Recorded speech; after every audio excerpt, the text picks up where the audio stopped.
Assalamualaikum warahmatullahi wabarakatuh.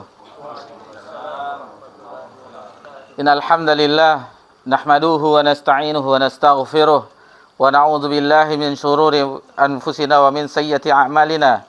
May yahdihillahu fala mudilla lahu wa may yudlil fala hadiyalah.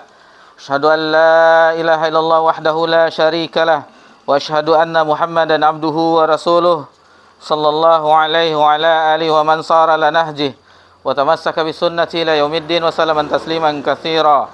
Ya ayyuhalladzina amanu taqullaha haqqa tuqatih wa la tamutunna illa wa antum muslimun. Amma ba'd. Alhamdulillah, puji syukur kehadiran Allah Subhanahu wa taala di malam yang berbahagia yang sekarang insyaallah kita berada di tanggal 19 Rabiul Awal tahun 1446 Hijriah, bertepatan tanggal 22 September 2024 Masehi.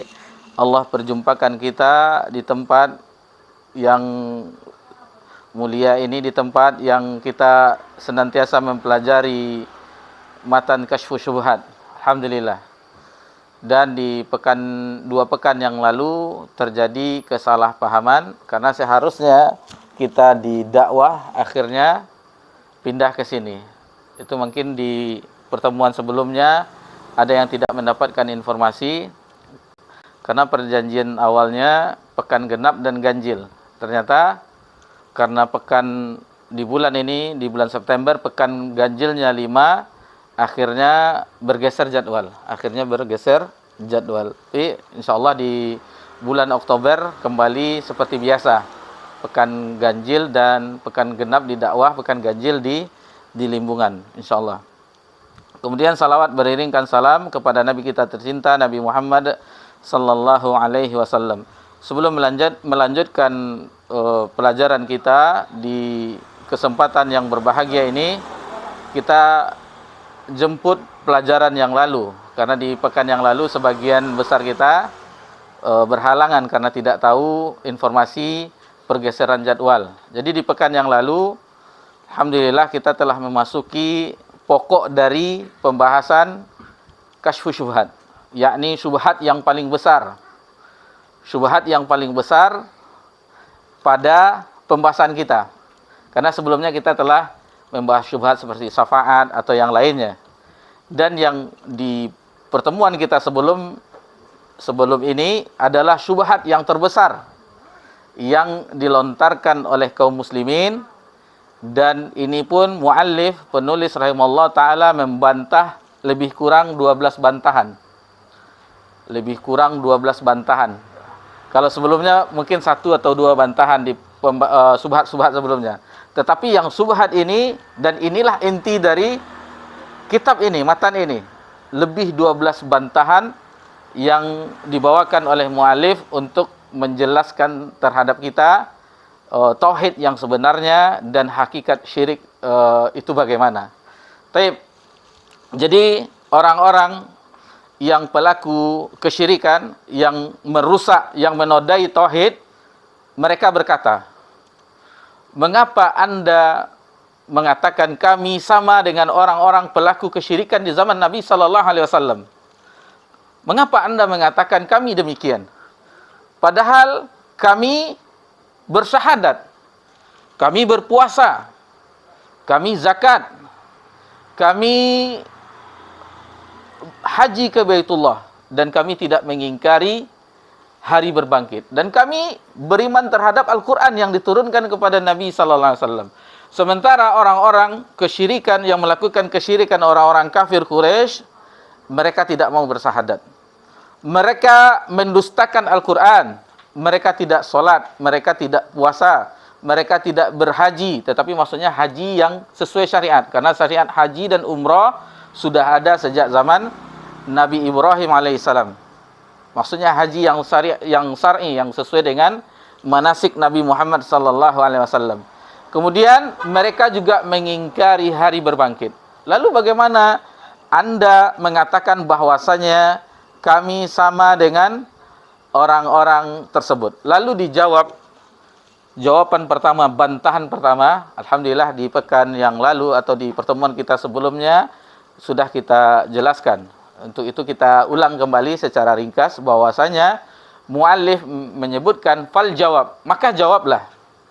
Ijma ulama kita, para ahli ilmu, mereka ijma, sepakat bahwasanya siapa saja dari umat Nabi Muhammad sallallahu alaihi wasallam, siapapun mereka yang beriman terhadap sebagian syariat Nabi Muhammad sallallahu alaihi wasallam kemudian mengingkari sebagian yang lainnya, maka itu dihukumi oleh para ulama. Ini bukan kita.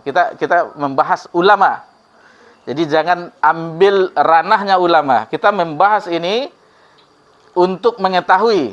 Jadi khawatirnya nanti setelah belajar kasyfus syubhat kita mengkafir-kafirkan saudara kita. Tidak. Tetapi ulama menegakkan hujjah. Jadi sepakat para ulama, ijma ulama, siapa yang beriman terhadap sebagian syariat Nabi Muhammad SAW lalu mengingkari sebagian yang lainnya, mendustakan sebagian yang lainnya, maka jatuh kepada kekufuran. Dan itu telah kita bahas ayatnya nanti di dalam surah An-Nisa, nanti juga disinggung di paragraf berikutnya insyaallah. Kemudian dijelaskan oleh muallif dan pensyarahnya Syekh Muhammad bin Shalih Al-Utsaimin rahimahullah taala bahwasanya ada orang yang syahadat, mereka bersaksi bahwa tiada ilah yang berhak disembah kecuali Allah, kemudian bersaksi juga bahwa Nabi Muhammad SAW, tetapi mengingkari salat. Salat itu tidak ada. Itu dihukumi kafir. Meskipun telah bersyahadat. Begitu juga orang yang sudah syahadatain, lalu dia meyakini kewajiban salat fardu 5 waktu, tetapi dia tidak puasa, sama juga. Atau ketiganya, syahadatain, puasa, salat, puasa, tetapi mengingkari zakat, sama juga. Bahkan kita bawakan hadis yang alhamdulillah kita pelajari bersama-sama di matan hadis Arba'in An-Nawawiyah. Umirtu an uqatilun nas hatta syahadat. Kemudian wa iqamus shalah wa ita'iz zakah. Dan terjadi pertentangan antara Umar radhiyallahu anhu dengan Abu Bakar di masa kekhalifahan Abu Bakar. Ya Abu Bakrin, wahai Abu Bakar, kenapa engkau memerangi orang yang tidak membayar zakat? Lalu dibawakan oleh Abu Bakar hadis ini. Hadis ini, lalu kata Umar, Allah telah membukakan, telah melapangkan dada Abu Bakar. Nah, bayangkan, Umar sendiri tidak mengetahui tentang masalah. Dan bahkan Abu Bakar pun mengatakan, seandainya seutas tali yang dahulu mereka zakatkan di zaman Nabi SAW tidak dizakatkan di zaman ini, maka akan diperangi mereka. Jadi masa Abu Bakar adalah masa transisi yang sangat sulit. Di masa Abu Bakar banyak yang murtad, banyak yang keluar dari Islam. Di masa Abu Bakar banyak nabi palsu. Di masa Abu Bakar salah satunya enggan membayar zakat. Taib. Kemudian yang terakhir dibawakan oleh muallif di sini dalam surah yang enggan terhadap haji, dibawakan surah Ali Imran, walillahi 'alan nasi hajjul baiti man istata'a ilaihi sabila. Nah, jadi seandainya dia mengakui semuanya tetapi haji itu tidak wajib itu. Misalnya itu landasannya dibawakan oleh muallif pada paragraf sebelumnya. Dan sedikit kita singgung masalah haji sebelum kita lanjutkan pelajaran kita, karena ini sesuatu yang penting juga tentang masalah haji, bahwasanya seseorang itu hendaklah menyegerakan ibadah haji. Menyegerakan ibadah haji maksudnya ya bagi yang mampu, karena ada hadis dari Nabi SAW, ta'ajjalu ilal hajj, yakni al-faridah, segeralah menunaikan ibadah haji, yaitu haji yang fardu. Maksudnya haji yang fardu, yang rukun Islam, di antara rukun Islam yang 5, bagi yang mampu. Fa inna ahadakum la yadri ma ya'ridulah. Jadi karena di antara kamu tidak ada yang tahu apa yang akan menghalanginya. Jadi kalau sudah ada uang, segera daftarkan. Kan lama Ustaz, Lama masa tunggunya 15 atau 12 tahun, yang penting daftar dulu. Daftar dulu, itu sudah ada niat yang besar. Maksudnya niat yang azam, yang kuat. Berbeda orang yang tidak punya finansial, yang belum punya finansial, belum bisa mendaftar, itu berbeda lagi. Berarti belum mampu. Ini bagi yang sudah ada uangnya, kelebihan rezeki yang Allah berikan kepada mereka. Segera daftarkan.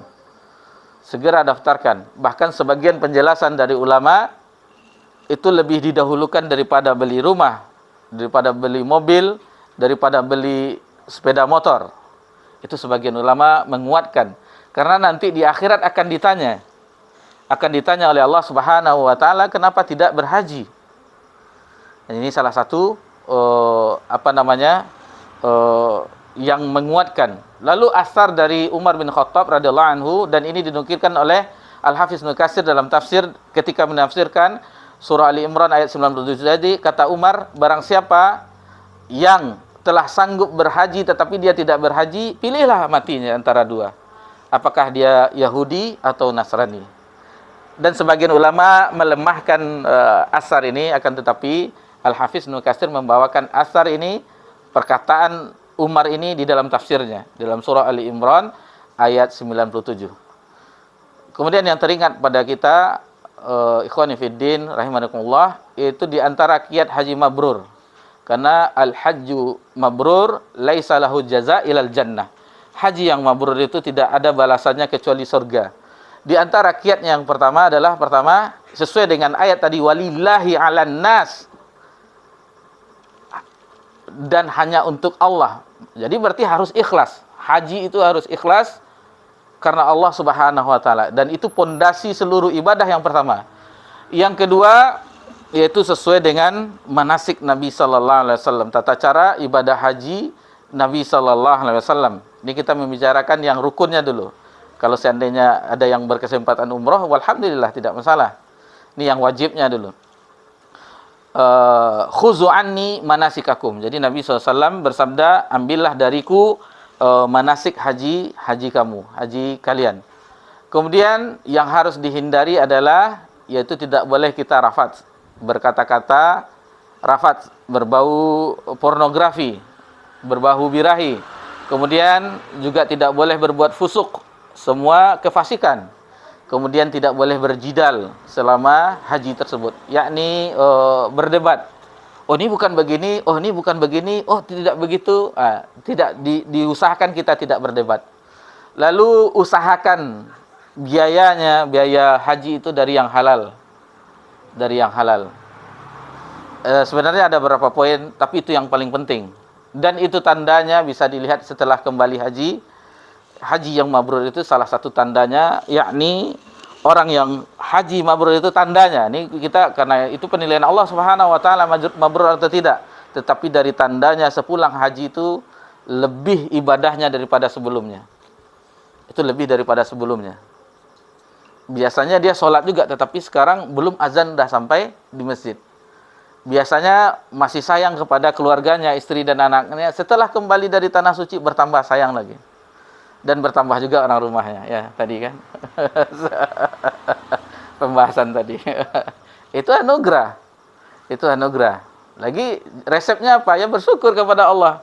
La in syakartum la azidannakum. Kalau kita bersyukur terhadap istri, maka akan ditambah oleh Allah, insyaallah. Baik. Amin. Tapi itu sekedar penyemangat. Kalau bapak-bapak kalau masalah itu semangat. Walaupun sudah ubanan, tapi kalau masalah itu istiqomah, masih tetap umur yang 23 tahun.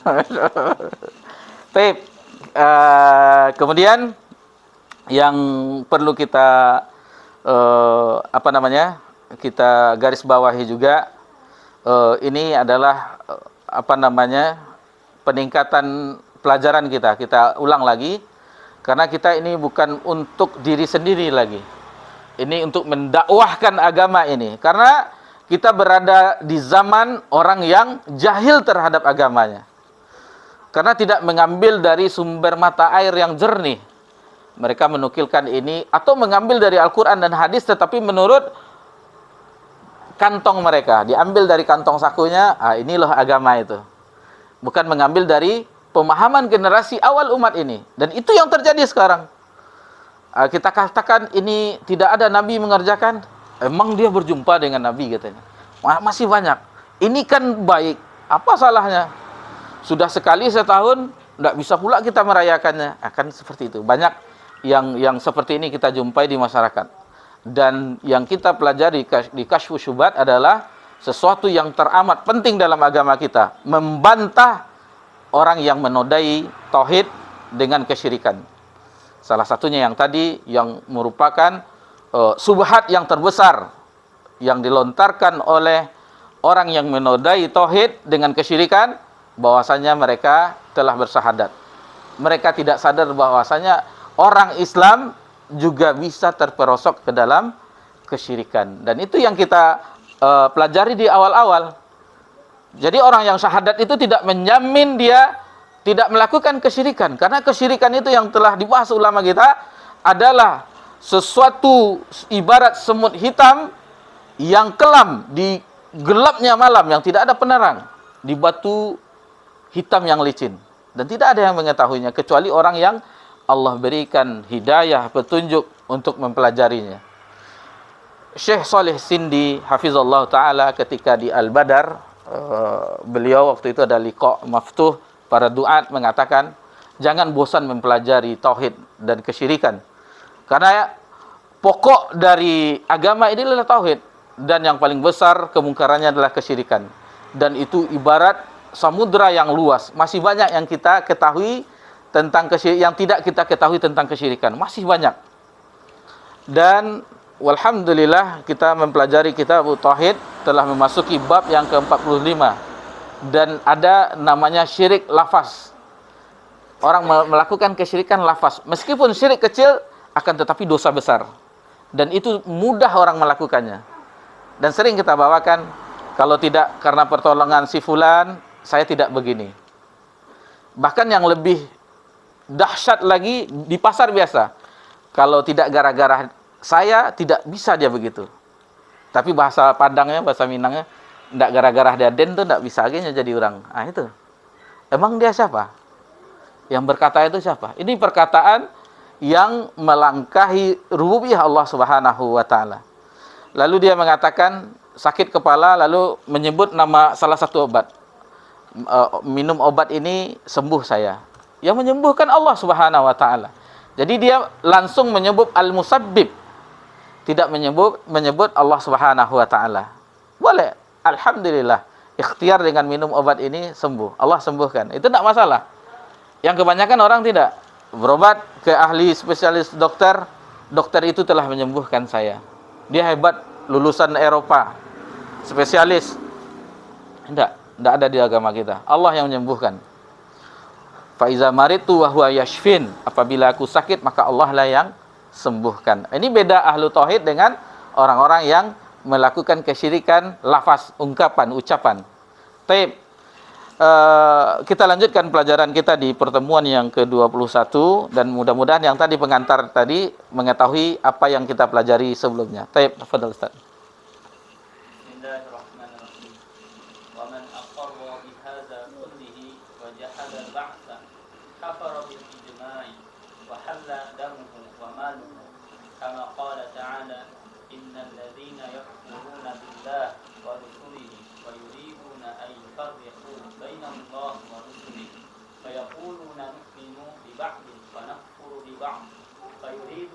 يتخذوا بين ذلك سبيلا أولئك هم الكافرون حقا وأعتدنا للكافرين عذابا مهينا.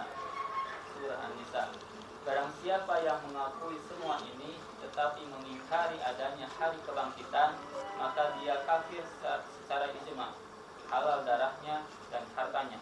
Allah Subhanahu wa taala berfirman, sesungguhnya orang yang kafir kepada Allah dan Rasul-Rasulnya dan bermaksud memperbedakan antara keimanan kepada Allah dan kepada Rasul-Rasulnya dengan mengatakan, kami beriman kepada sebagian dan kami kafir dengan sebagian yang lain, serta bermaksud dengan perkataan itu mengambil jalan tengah di antara yang demikian iman atau kafir. mereka lah orang yang kafir sebenarnya. Quran surat An-Nisa ayat 150 151. Nah, satu baris lagi. Faiza kana. فإذا كان الله قد صرح في كتابه أن من آمن ببعض وكفر ببعض فهو الكافر حقا زالت هذه الشبهة وهذه هي التي ذكرها بعض أهل الإحساء في كتابه الذي أرسله إلينا. ويقال أيضا إذا كنت تقر أن من صدق الرسول صلى الله عليه وسلم في كل شيء وجحد وجوب الصلاة أنه كافر حلال الدم والمال بالإجماع. وكذلك إذا أقر بكل شيء إلا البعث. وكذلك لو جحد وجوب صوم رمضان وصدق بذلك كله لا تختلف المذاهب فيه. وقد نطق به القرآن كما قدمناه. ومعلوم أن التوحيد هو أعظم فريضة جاء بها النبي صلى الله عليه وسلم وهو أعظم من الصلاة والزكاة والصوم والحج. فكيف إذا جحد الإنسان شيئا من هذه الأمور كفر ولو عمل بكل ما جاء به الرسول.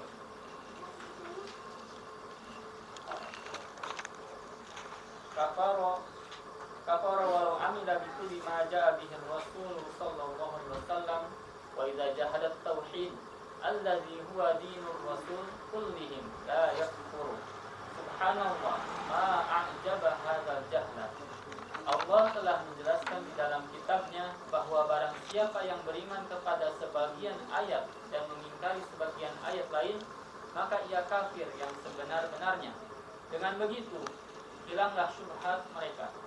Dan inilah yang telah disebutkan oleh sebagian penduduk Ihsa dalam suratnya yang dikirimkan kepadaku.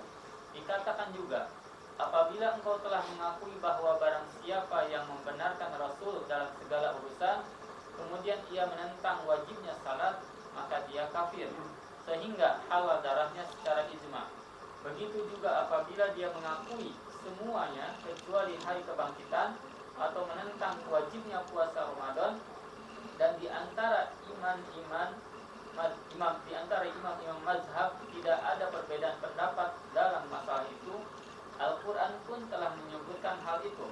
Telah diketahui bersama bahwa tauhid adalah sebesar ajaran yang dibawa oleh Nabi Sallallahu Alaihi Wasallam. Tauhid lebih utama daripada salat, zakat, puasa, dan haji. Apabila seseorang mengingkari salah satu saja di antara perkara-perkara ini, tentu ia kafir, walaupun dia mengamalkan semua yang diajarkan Rasulullah SAW. Lalu apa jadinya bila ada orang yang menentang tauhid yang merupakan agama setiap Rasul tidak dikafirkan?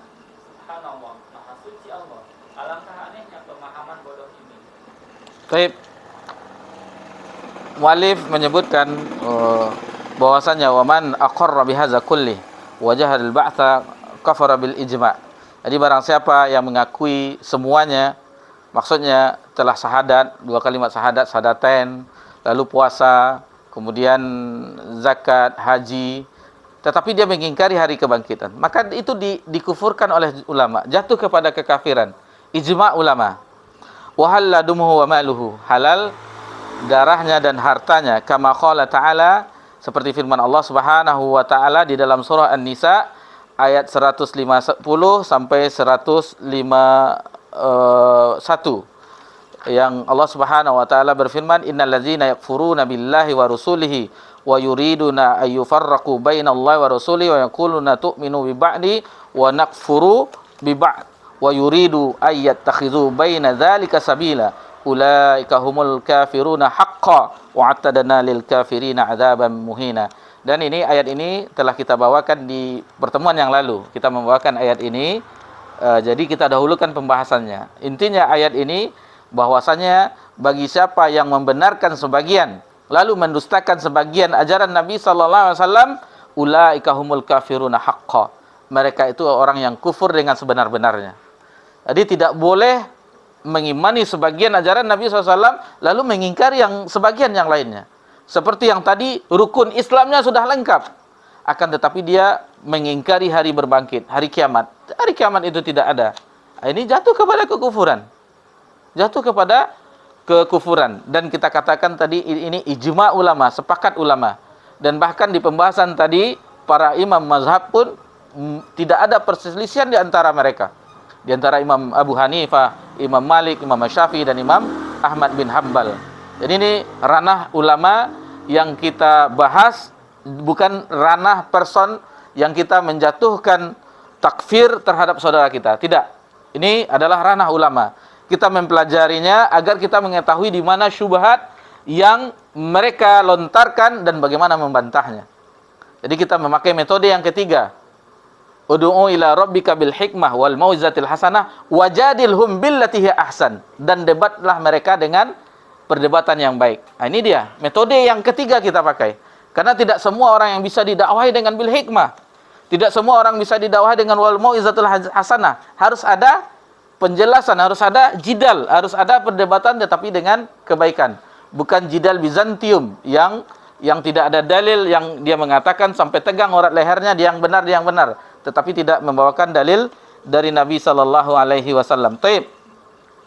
Kemudian yang bisa juga kita ambil bahwasanya ini sudah jelas di dalam kitab Allah Subhanahu wa taala, barang siapa yang beriman sebagiannya dan kufur sebagiannya, maka dia terjatuh terhadap perbuatan kufur. Zalat hadhihi subhah, kata muallif, maka terbantahlah subhat itu. Wa hadhihi hiyallati zakarallahu ba'dal ahli al-ihsa fi kitabil ladzi arsalahu ilaina. Jadi disebut ahli al-ihsa di sini, ada nama negeri namanya Ihsa. Ada sebuah negeri di jazirah itu Ihsa. Lalu Syekh Utsaimin mengatakan rahimahullah taala, saya tidak mengetahui apa isi surat itu. Karena sudah lama antara muallif dengan Syekh Utsaimin itu 3 abad jaraknya. Jadi apa isi surat penduduk Ihsa itu saya tidak mengetahuinya. Taib. Ini bantahan yang kedua. Yuqalu aidan idza kuntu nuqirru man sadaqa Rasulullah sallallahu alaihi wasallam fi kulli syai' wa jahadu wujubus shalah annahu kafirun halalud dam wal malil bil ijma'. Wa kadzalika idza aqra'u kulli syai'in ila al ba'th. Wa kadzalika law jahadu wujuba shaumi ramadan wa sadaqa bidzalika kullihi la takhliful mazahiba fihi wa qad nataqa bil qur'ana kama qaddamna. Jadi di sini disebutkan bantahan yang kedua. Tadi bantahan yang pertama selanjutan di pekan yang lalu. Adapun ini bantahan yang kedua, bahwasanya jika mereka telah mengetahui, telah meyakini bahwa seseorang yang telah beriman kepada Nabi SAW, membenarkan Nabi SAW dalam setiap keadaan, lalu dia mengingkari wajibnya salat, maka itu kufur. Walaupun seluruhnya dia imani, seluruhnya dia lakukan, tetapi salat itu tidak wajib. Ini jatuh kepada kufuran. Begitu juga dengan puasa Ramadan dan seterusnya. Fama'lum. Lalu di sini dikatakan oleh muallif, fama'lum anna tauhida huwa a'zamu faridatan ja'a bihin Nabi sallallahu alaihi wasallam. Dan telah maklum, telah diketahui bahwasanya tauhid itu adalah sebesar-besar fardu, kewajiban pokok dari agama Islam. Bahwasanya itulah yang pokok dibawa oleh Nabi sallallahu alaihi wasallam. Wa huwa a'zamu minas shalah. Dan tauhid itu lebih agung daripada salat, waz zakah, zakat, wasaum dan puasa, wal hajj dan daripada haji. Fa kaifa idza jahadal insanu insya'an min hadzal umur kafara walau amila bikulli ma jaa bir rusuli sallallahu alaihi wasallam. Lalu disebutkan di sini, lalu bagaimana seseorang tidak seseorang yang menentang tauhid tersebut lalu tidak dikatakan telah kufur terhadap amalannya. Sementara tauhid itu pondasinya, pondasi dari ajaran bukan Nabi Muhammad SAW, Nabi terdahulu. Walaqad ba'atsna fi kulli ummatin rasula an ya'budullaha wa yajtanibut taghut. Semua para nabi itu dakwahnya mentauhidkan Allah, mengesahkan Allah. Lalu bagaimana tidak kita kafirkan orang yang mengotori tauhid tersebut? Kemudian orang yang melakukan kesyirikan itu akan hapus amalannya. Walaupun dia sholat, haji berkali-kali, walaupun dia puasa Ramadan, Dalam surah Az-Zumar nanti bisa dicek, lain asyrakta la yahbatanna amaluk. Barang siapa yang melakukan kesyirikan maka hapuslah amalannya. Hapus amalannya. Salat yang dilakukannya itu tidak ada artinya. Puasa yang dilakukan karena dia telah melakukan kesyirikan, telah melakukan menjadikan Allah itu tandingan, sekutu bagi Allah. Batalah amalannya. Jadi pada akhir ini subhanallah kata muallif, ma'ajaba hazal jahal. Sungguh sangat maha suci Allah, sungguh sangat aneh orang yang mengatakan merusak tauhid, melakukan kesyirikan itu tidak dikufurkan. Ini subhanallah, masalah yang aneh yang tentunya ini tidak masuk dalam ranah berpikir yang jernih. Karena sudah azan, alhamdulillah, mudah-mudahan dengan bantahan yang kedua itu kita memahami bahwasanya tauhid itu lebih agung daripada salat, lebih agung daripada ibadah-ibadah yang lainnya. Maka tidak boleh dikotori dengan kesyirikan apapun bentuknya, sekecil apapun, tidak boleh. Harus kita murnikan tauhid kita, bahwasanya ibadah kita itu hanya untuk Allah semata. Inilah tujuan muallif membuat ini, agar kita ikhlas ibadah kita hanya mengharap wajah Allah Subhanahu wa taala semata. Alhamdulillah, 2 bantahan telah kita selesaikan. Insyaallah akan 10 bantahan lagi. Dengan berjalan penuh kesabaran kita akan mempelajarinya bersama-sama di tempat ini. Mohon maaf jika ada kesalahan dalam penyampaian, karena tadi kita molor juga lebih dari 10 menit, jadi tidak terasa sudah azan Isya. Mudah-mudahan kita akan sambung di pertemuan yang selanjutnya 2 pekan yang akan datang insyaallah. Subhanakallahumma bihamdika, asyhadu an la ilaha illa anta, astaghfiruka wa atubu ilaik. Wassalamu ala nabi Muhammad sallallahu alaihi wasallam wa ala alihi washabihi ajmain walhamdulillahirabbil alamin. Wassalamualaikum warahmatullahi wabarakatuh.